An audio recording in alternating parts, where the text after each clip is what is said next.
मंचरजवळील श्री क्षेत्र वडगाव काशिमबेग येथील अर्धपीठ गणपती मंदिराजवळ धक्कादायक चोरीची घटना उघडकीस आली आहे.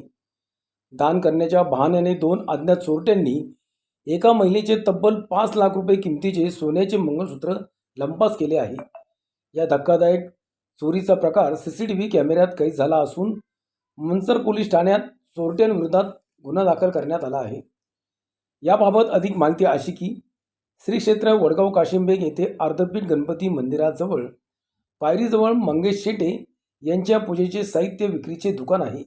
मंदिरात पूजेसाठी लागणारे साहित्य दुकानात विक्रीसाठी ठेवलेले आहे. दुपारच्या वेळेस दुकानात त्यांच्या मातोश्री लताबाई शेटे या एकट्याच बसल्या होत्या. त्याचवेळी दुचाकीवरून आलेल्या 2 इसमांनी 100 रुपयांचे सुट्टे पैसे मागितले. नंतर मंदिरात 2000 रुपये दान करायचे आहे असे सांगून ते त्यांनी टेबलावर ठेवले. दुसऱ्या व्यक्तीने हातातील अंगठी त्या पैशावर ठेवून विश्वास निर्माण केला.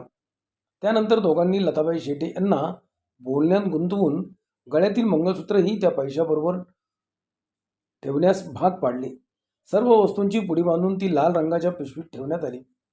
याचवेळी आरोपीने नजरबंदीने व हातचालाकी करून मंगळसूत्र दुसऱ्या पुडीत अलगद काढून ठेवले व ती पिशवी जवळ ठेवली आणि ही पिशवी मंदिरात पोच करा असे सांगून त्यांनी दुचाकीवरून पोबारा केला.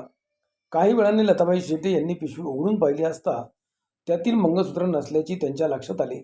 त्यांनी तात्काळ मंगेश शेटे यांना माहिती दिली. मंगेश शेटे यांनी मंचर पोलिसांशी संपर्क साधून त्यांना घटनेची माहिती दिली. मंचर पोलिसांनी घटनास्थळी धाव घेऊन आजूबाजूच्या परिसरातील CCTV फुटेजची पाहणी केली. या घटनेत तब्बल 5 लाख रुपयांचे सोन्याचे मंगळसूत्र चोरीला गेल्याचे समोर आले आहे.